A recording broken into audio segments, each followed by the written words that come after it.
We've been on a journey, it's been quite a ride. Chopping game with legends from the east to the west side.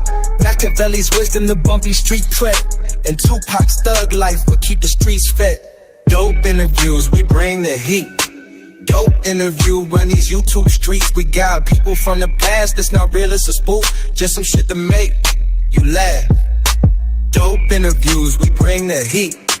Dope interview, run these YouTube streets. We got people from the past that's not real, it's a spoof. Just some shit to make you laugh. What the bitches want to hear. Then when niggas see that I'm in prison, he didn't represent thug life no more. These niggas telling me to keep my head up and shit all the while, trying to take my spot. Instead of coming see me, this nigga sending messages through people. And I thought this was my homeboy. You don't do that to niggas that show you love and put you on game. Just go and listen to his first song, Party and Bullshit. Then go listen to the album, Ready to Die. He became a Don. After I exposed him to some player shit. Puffy didn't do that, I did that.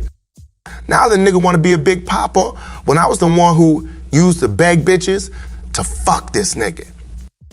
All the while, this nigga Biggie talking about my life in his music, but ain't giving me no support when I was locked behind them bars.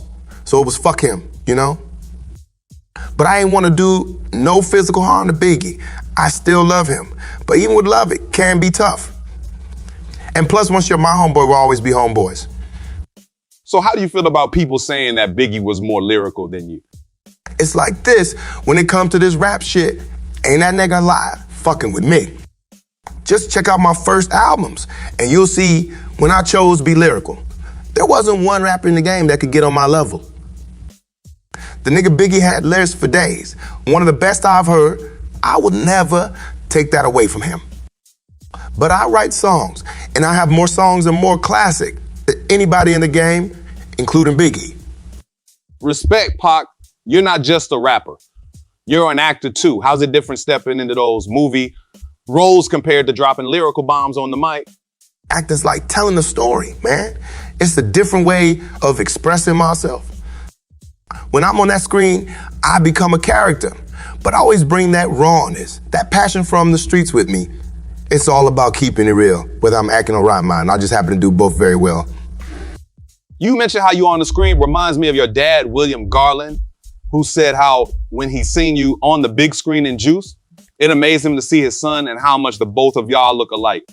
Shit, I was amazed after waking up in the hospital, after being shot, to see a nigga that looked just like me. I thought I was dreaming, looking at that older version of myself, but it was good to see my pops. No doubt, thug life ain't just a phrase. It's a way of life for you. What's the philosophy behind it, and how has it shaped your journey? Thug life is about surviving against all odds, rising above the struggle and never backing down. It's about standing up for what you believe in, even if it's gone against the world. It's a mindset, a mentality. It's what keeps me going, even when times get tough. The hate you gave Lil Infants fucks everybody. Thug life. Tupac, I noticed on the Machiavelli album that it sounded totally different from your last project. Like the direction was like all of your past albums well put together, thought out, and different. Who was the producers you worked with on the classic album? I'm glad you noticed the difference, because on All Eyes on Me, that was me showing love to Death Row and giving my listeners the vibe that was potent in California.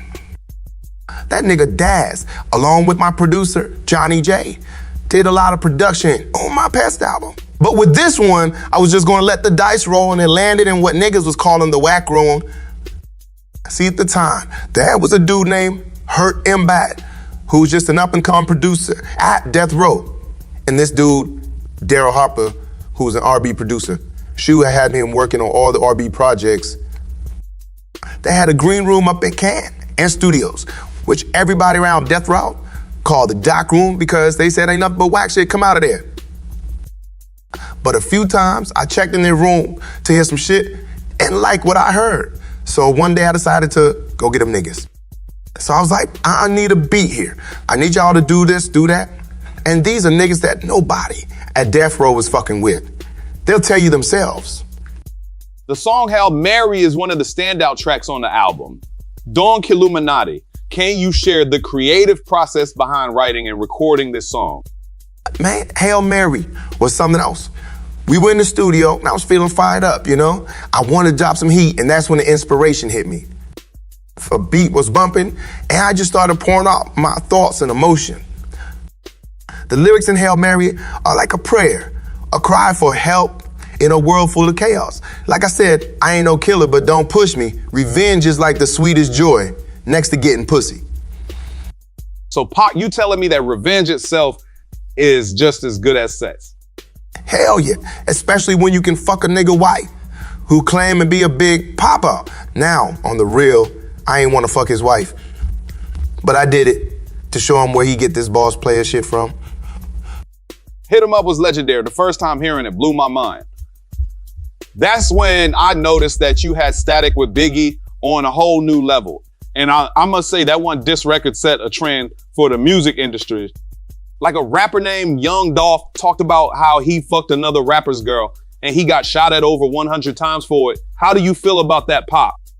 Well, that's what comes with it. If you could say you fuck my bitch, that was my bitch homie. She was just a bitch I fucked.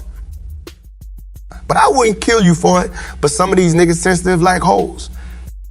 When I talked about Faith, I didn't care about how that nigga felt. If he was a player like he pretended to be, he should know the game.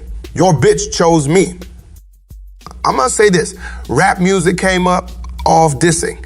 If you pick up the mic, that's what comes with it. Me and Young Dolph didn't start dissing niggas on the record. That shit started before us. This is what separates rap music from any other genre that might be out there. This is a blood sport. Niggas heard my song and acted like the world was coming to an end.